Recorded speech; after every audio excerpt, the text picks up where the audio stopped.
In this video, I'll show you how to update your Hire TV.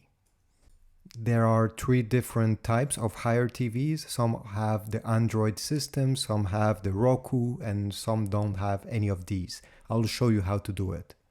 Let's start with the Android Hire TV. To update, you need to select the settings button that is on the top right corner. It should have the small wheel. Tap on it. And then on the menu, you need to go down where it says About. Click on About, and then you should be able to see on the first option, System Software Update. Select that option, and then it will search, and you will be able to install it afterwards. For the Roku Hire TV, what you need to do is to go over there on the left side and go into Settings. It's the last option.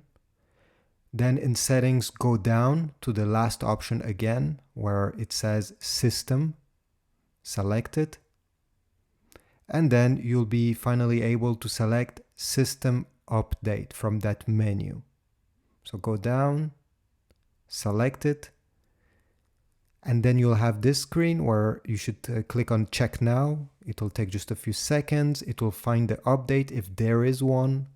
Select Update Now, and then it will just take a few minutes.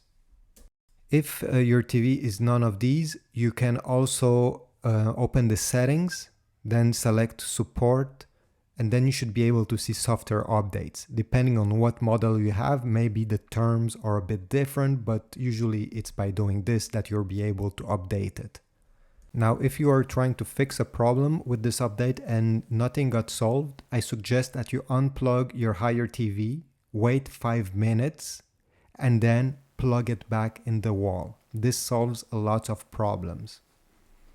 So thanks for watching. Please leave a like and a comment. This is very helpful for my channel. Also check the links in the description, and I'll see you in the next one.